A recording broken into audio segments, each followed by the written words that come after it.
Number one, use a ratio test, possibly the root test.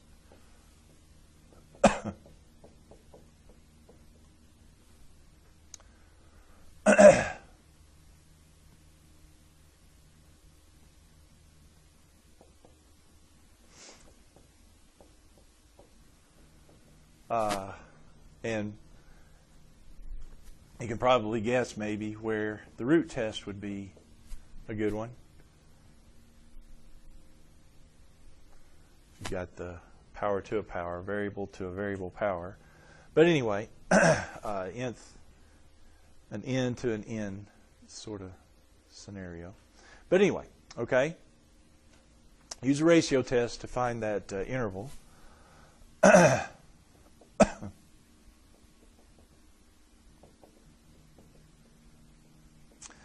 But then secondly, the one thing though you have to remember is to test the endpoints. Because the ratio test, it won't tell you about the endpoints because that's where you'll have equal to 1. And ratio test doesn't.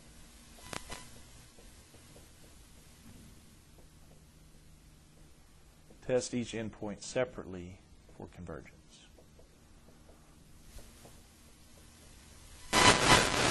And in our example, it came out harmonic series. It may be some other series. It may be a geometric series or something else. Just have to go with whatever it is. So that's the basics. That's the basics of intervals of convergence.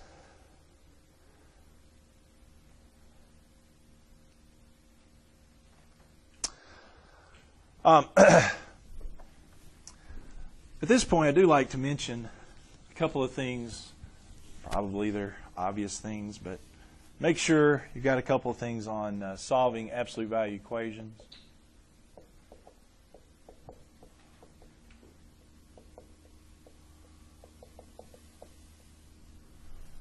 We saw the very basic one.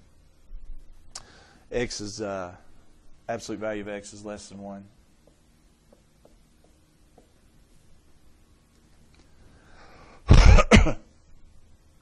That transitions into -1 to +1.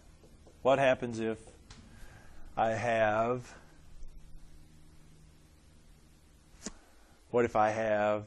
the absolute value of 2x is less than 1? Let's do it this way. Absolute value of 2x is less than 5. Well, that would go between +5 and -5, wouldn't it? And it would be 2x between +5 and -5. But to get it down to just what x is, what would I do there? Divide off the 2. The only thing is this is a 3-part inequality, and when I divide by 2, I've got to divide all 3 parts by 2. So it'd be -5 halves is less than x is less than 5 halves. And so that would be the interval that would correspond to. So what do you got for this one? So if I have the absolute value of 3x minus 7 is less than 13, what x's am I talking about there? Well, that's going between -13 and +13, 3x minus 7.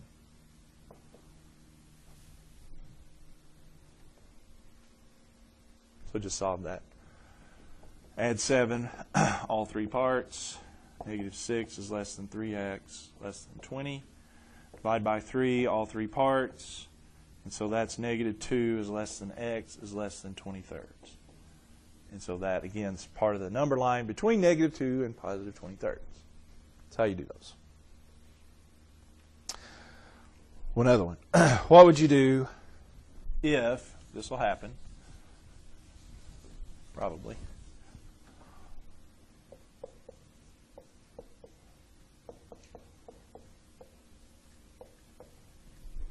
what if I had a number like 1/3 in front of it? Yeah. If it's on the outside of it, And the same thing would go if it was added on the outside. If it's on the outside of it, I can, before I do the 3-part thing, I can clear out the the part that's outside of it. I mean, you can do it, I guess, when you move to the other, but it is typically easier to get rid of that. I can get rid of that now because of it being on the outside. So since it's on the outside, I can do that and then do the negative 12 to positive 12 thing.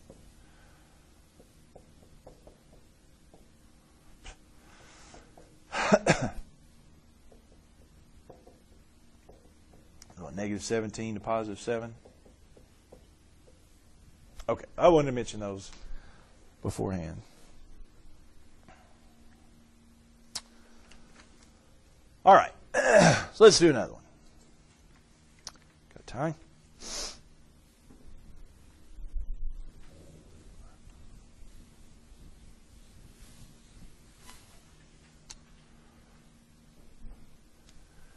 Okay, find the interval of convergence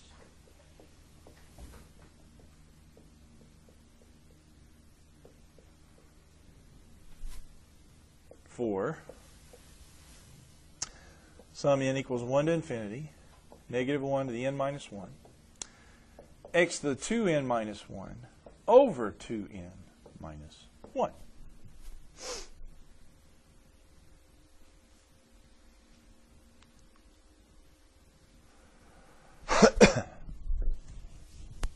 What do I do first? First step is ratio test. Ratio test. And the ratio test is a limit n goes to infinity, a to the n plus 1 over a to the n. What does that give me here? Well, that's going to give me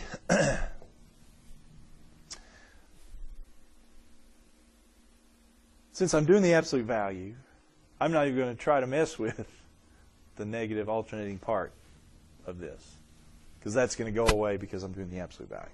So I'm just going to forego that and just do x for n plus 1, do 2n plus 1 minus 1 over 2n plus 1 minus 1. And then the divide a of n would be dividing by this, but that's going to mean reciprocal multiply, right? So let me just cut to the chase sort of here. Is everybody okay with that? See what I did there? Instead of writing it all out, we know some things that are going to happen there.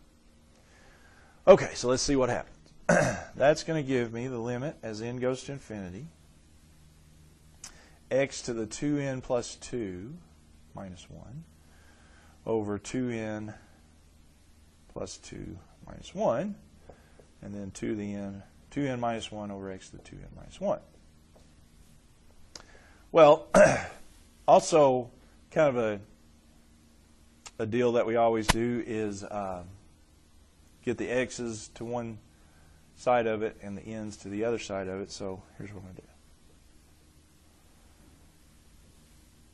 Let's write this as 2n minus 1 over be 2n plus 1 times, and let's move that over. That would be x to the 2n plus 1 over x to the 2n minus 1. Let's see what happens there.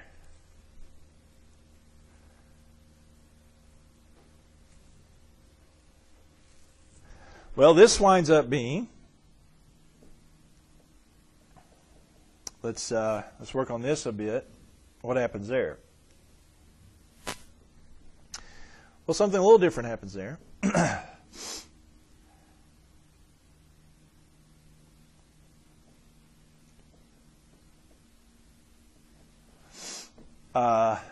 The n stuff's going to go away, isn't it? Because that's just x to the 2n times x to the first. Break those apart. And that's x to the 2n times x to the minus first. Yeah, the x to the 2n's go out. So really the only n part involved here is this. as n goes to infinity, if I divide by n there, what do I got? Well, that limit is going to be limit n goes to infinity. 2 minus 1 over n over 2 plus 1 over n. That's going to be 2 over 2.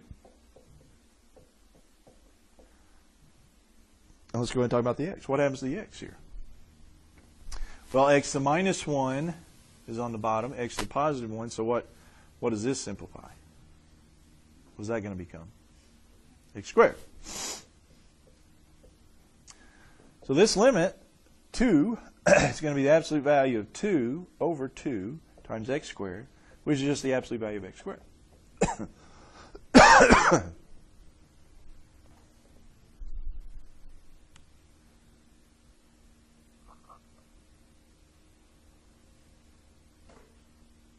Which, what does that tell me? Going back to the ratio test. Part 1 of the ratio test says if this limit is less than 1, this is the limit. The limit of this is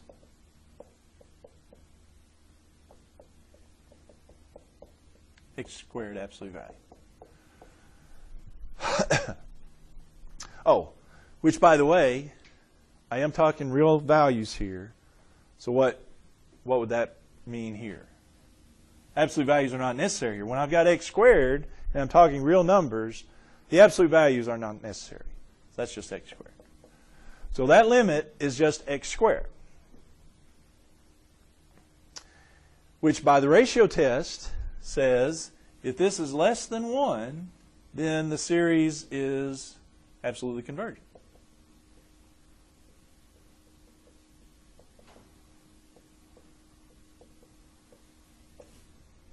Okay. But what about x? That's a little different inequality than we have. We haven't talked about that inequality. We did some others, but we didn't talk about that one. X squared is less than 1. Where is x squared less than 1?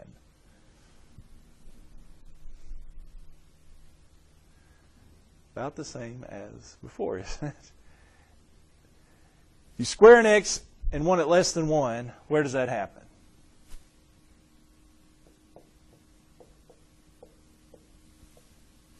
It's between 1 and negative 1 also.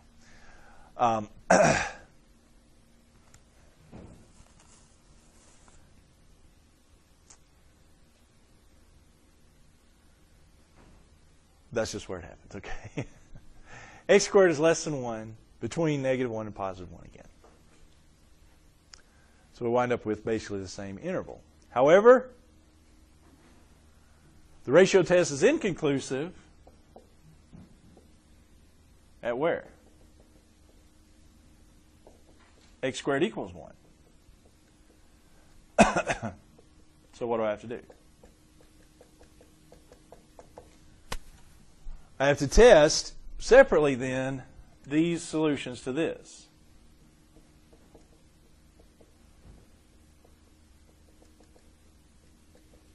Which x squared equals 1. Again, we're talking about the same values. X equals 1 and x equals negative 1. Right? I got to test those separately. So we come over here and do a little more work. So at x equals 1, what series do I have? I have the series x equals 1. So it's n equals 1 to infinity, negative 1 to the n minus 1. X is 1 now, so I've got 1 to the 2n minus 1 over 2n minus 1.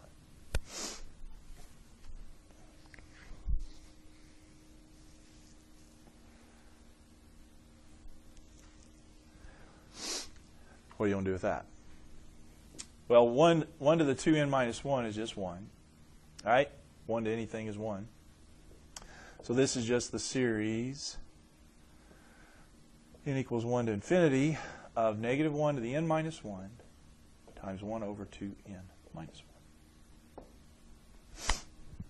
So this is where our knowledge of previous tests comes in handy. What should I do?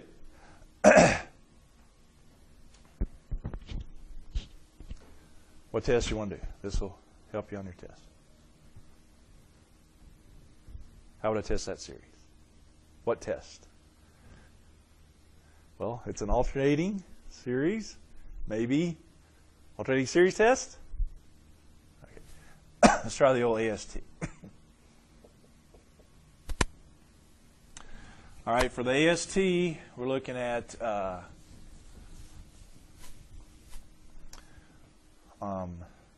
what, B sub n? B sub n is just the positive part, or the part without the alternating signs. What does B sub n have to be? For our alternating series test, it has to be decreasing.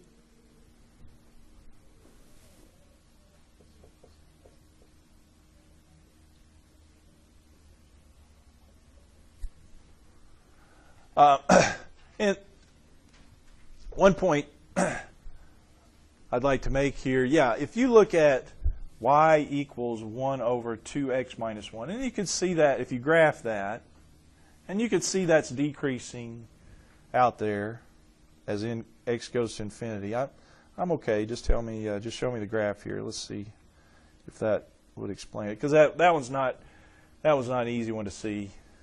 It doesn't compare really like we've done some of the others. If I can look at the graph of it and tell, that's not going to be good. Standard view. Yeah.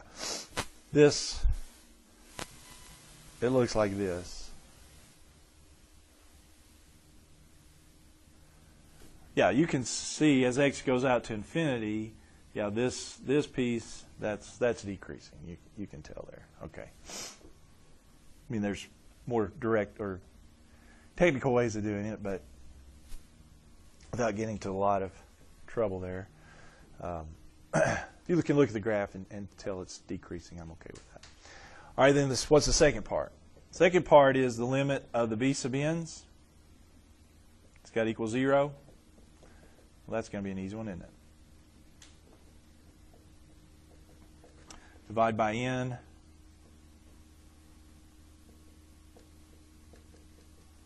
It's going to go to 0, isn't it? Which is what it needs to for alternating series test to give us a positive result there. Okay, so what happens? Decreasing, yes.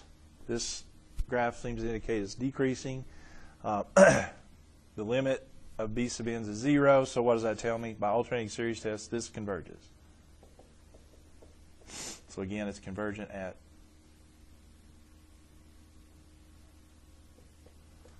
x equals 1 by alternating series test. But I still have one more to look at, and that is for negative 1 at x equals negative 1. I've got to look at the series n equals 1 to infinity, negative 1 to the n minus 1.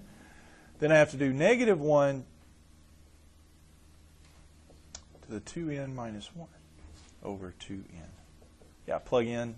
The other solution that we didn't know about was when x was negative 1. Plug that in.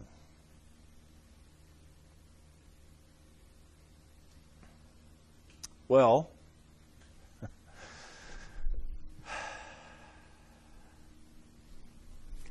what can I do with these? Aren't those the same base so I can combine their exponents? So what does that give me? Negative 1, 3n, minus 1 would be minus 2.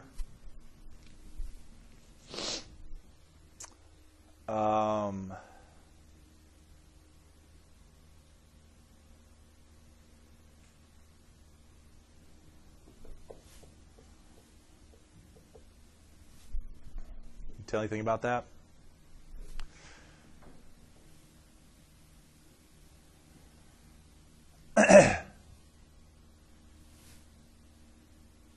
That's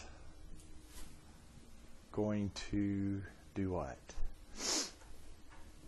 N equals 1, we'll have 3 minus 2, which is 1. If I do n equals 2, I'll have 6 minus 2, which is 4.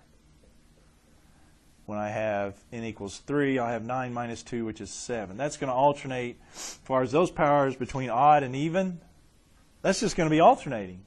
This is alternating signs, just like that, isn't it? It's the same series. It just has a little different power of 1. It's the same. Okay. Same as the other. Alternating convergent by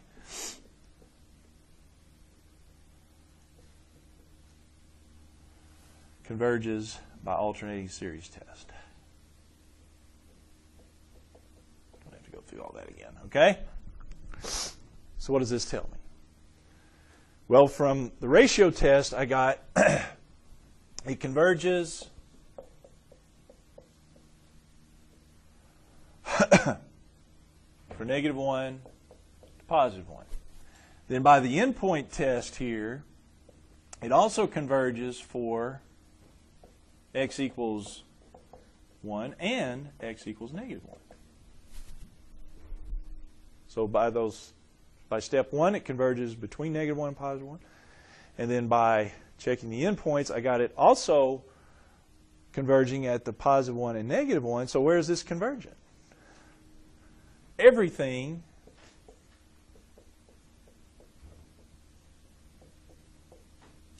between -1 and +1. I can write it that way, or I could write it, I could go ahead and write that one this way, couldn't I?